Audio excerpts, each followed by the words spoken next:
Murang kanih nu teu sopan taya pisan pangajenan ka ibu mah teu sopan deui kanu mapatahan kasaluhuran ngalunjak kasahandapan ngaledek saurna bohong teu sidik lamun seuri sok ngagagak gawena sok nyarekan komo lamun kaluhuran omong nate kasar pisan gawena papasean kabatur osok guguyon akhlakna takabur pisan teu araku gagorengan kana papatah ngalawan teu eraku kagorengan kana papatah ngalawan Salatullah salamullah ala taha rasulillah salatullah salamullah ala yasin habibillah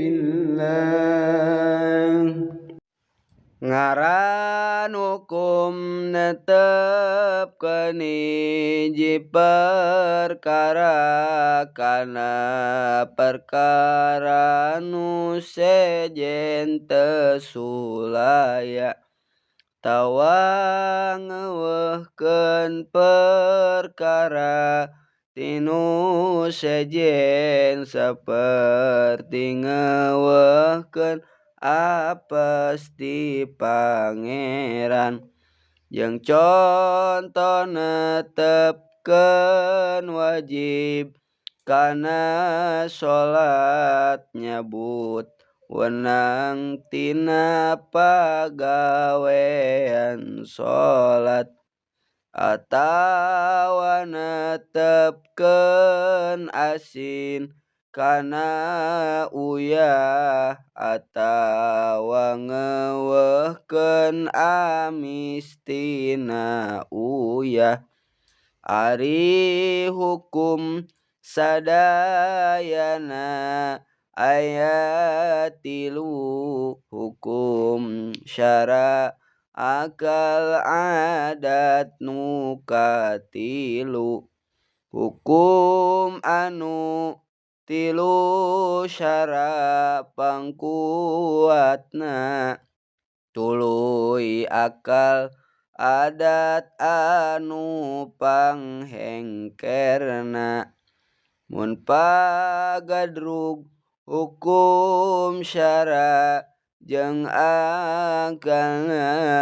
wajib hukum syara dibenerkeunana.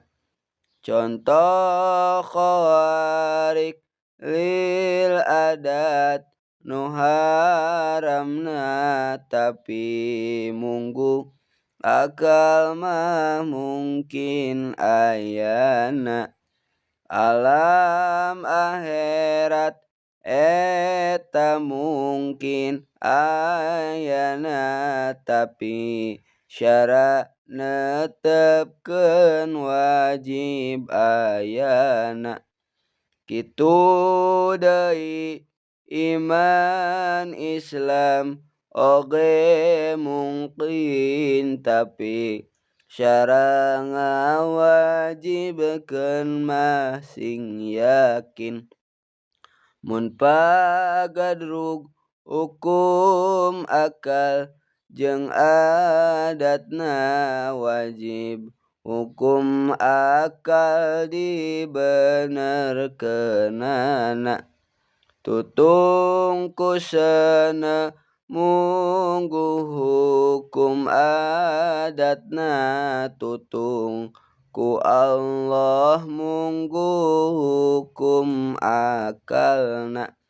Langkah pagadrug syarara jeung adatna al adatu mukamatun cek syaratna.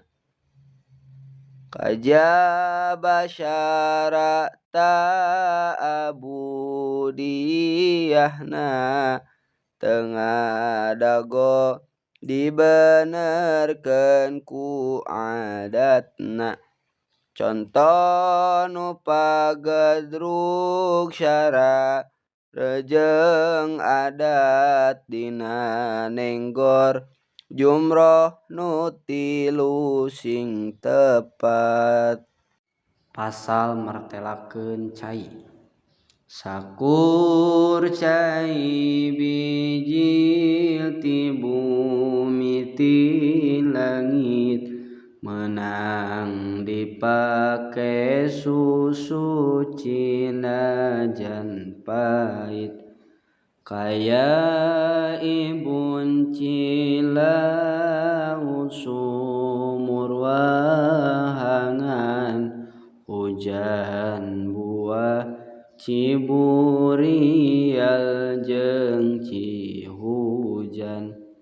Anging lamun eta cai geus dipake miceun najis hadas leutik hadas gede maka eta suci tapi teu nyucikeun mun teu robah ku najis anu dipiceun.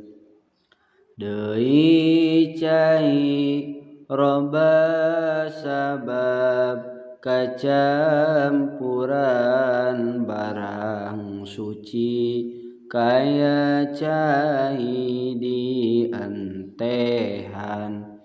Henteu jadi naon-naon cai robah sabab cicing atawa kayu dikulah. Ari cai saeutik mun kanajisan jadi najis najan teu robah teu naon. Sejen lamun cai gede kanajisan mun teu robah eta teu jadi halangan. Ari cai kapanasan mata poe eta makruh kana salira teu sae. Makruh sote muncaina masih panas dina wadah nu dipalulian emas deui makruh cai kajadi panasna cara makruh cai kacidati isna ngaran cai saeutik nu henteu aya 300 punjul 5 kati Jawa lamun cukup berat 305 disebutna cai gede ku ulama lamun wadah pasagisa asta leuwih saperapat eta cai gede deui Hitop taklif kana 5 kabagina hiji ijab anu ngawajibkeunana dua nadmunya eta anu nyunatkeun tilu tahrim asina nu ngaharamkeun opat karohartosna ngamakruhkeun 5 ibaha asina ngaweunangkeun hitop taklif kana 5 kabagina hiji wajib sunat anu kaduana tilu haram makruh anu kaopatna ari wenang hukum anu kalimana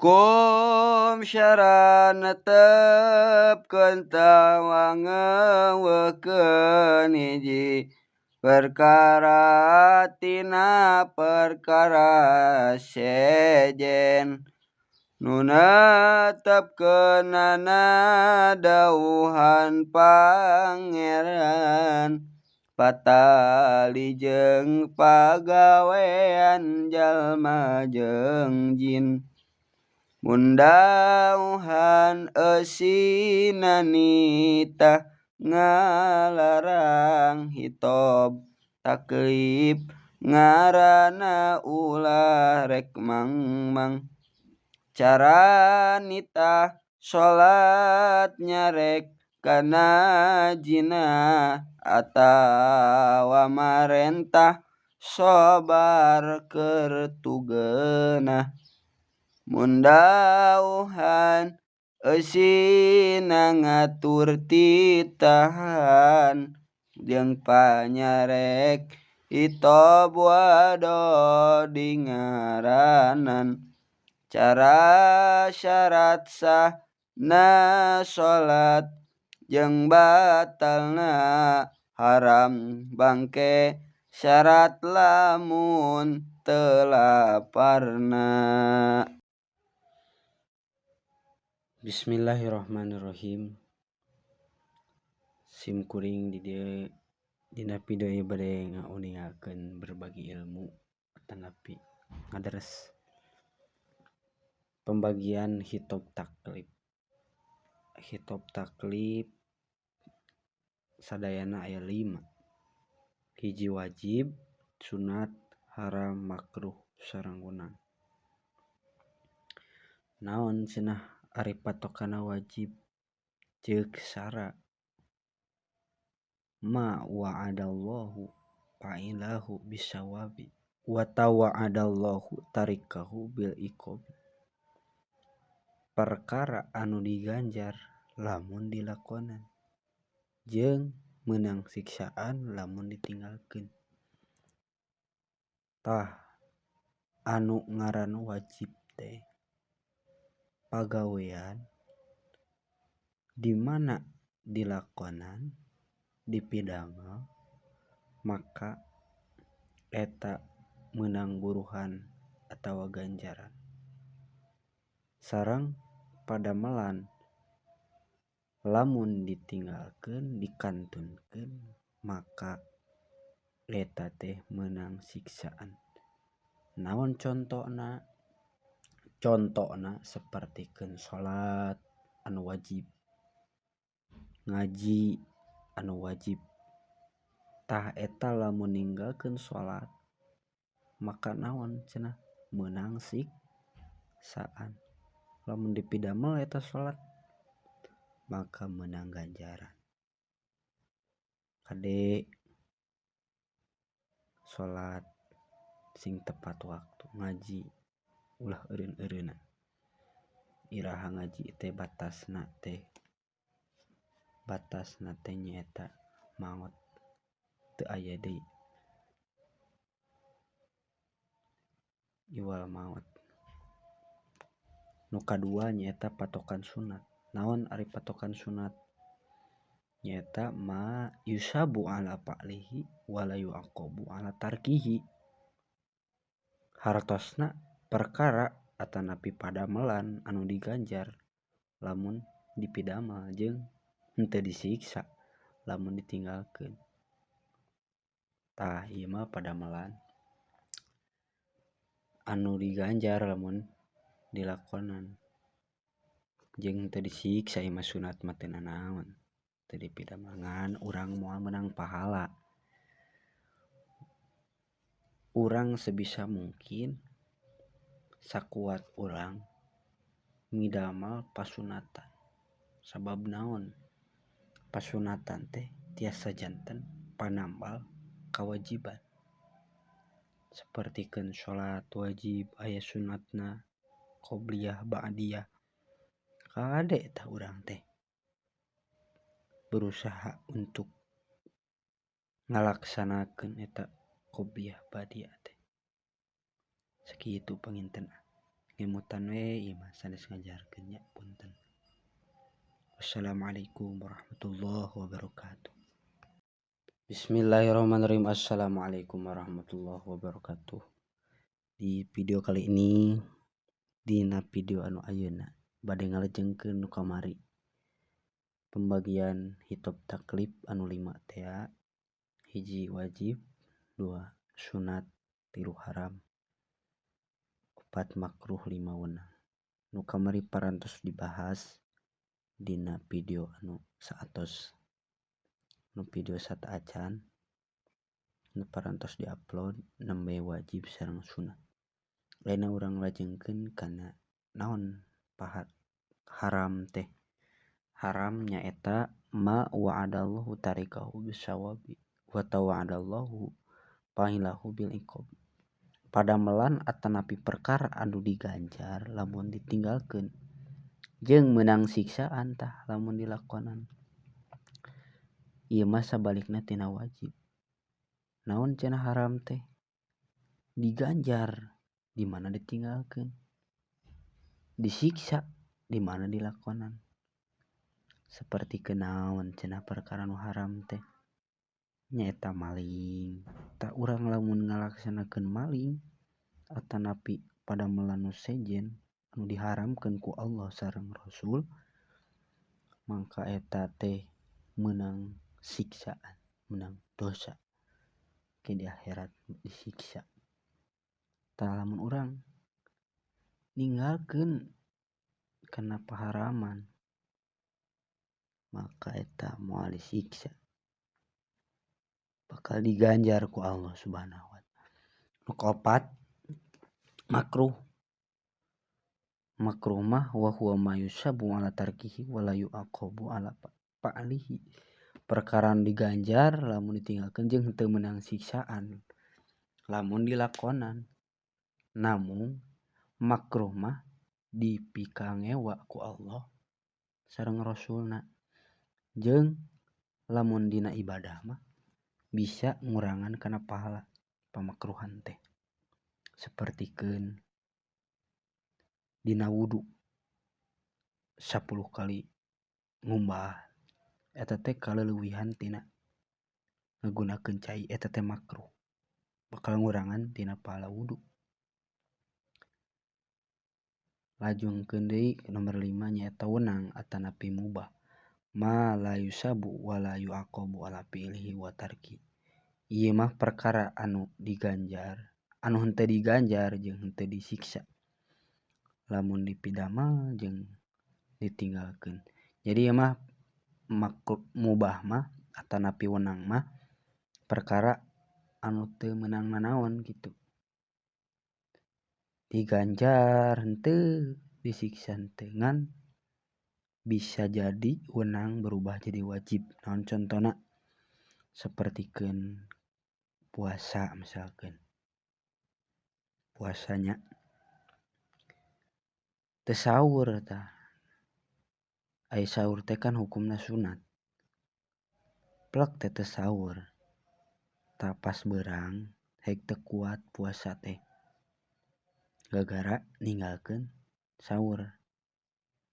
Plek isuk deui teu saur teu kuat keneh wae. Tah mangka eta sunat. Maka eta anu mubah, kan dahar teh mubah. Jadi wajib gitu. Ampunten ieu mah ngadaresnya. Mudahan mah aya manfaatna. Wassalamualaikum. Ari wujud aya Allah, mustahil Allah adam, hartosna henteu aya. Ari dalil akli sifat wujud nyaeta wujudu hadihil makhlukati. Hayana ieu pirang-pirang makhluk. 2 sifat kidam. Hartosna heubeul Allah. Mustahil Allah hudus. Hartosna anyar. Ari dalil akli sifat kidam nyaeta lamun kabuktian Allah anyar tangtu Allah butuh kanu nganyarkeun. Ari Allah butuh kanu nganyarkeun eta mustahil. 3 sifat baqo. Hartosna langgeng Allah. Mustahil Allah pana. Hartosna ruksak. Dalil aklina sifat baqo nyaeta lamun kabuktian Allah ruksak tangtu Allah eta anyar. Ari Allah anyar eta mustahil. Ari sifat mukhalafatul lil hawadisi nyaeta hartosna ngabedaan Allah ka sakabeh anu anyar. Mustahil Allah mumasalah. Hartosna nyaruaan kanu alanyar. Ari dalil akli sifat mukhalafah nyaeta lamun kabuktian Allah nyaruaan kanu anyar tangtu Allah eta anyar. Ari Allah anyar eta mustahil.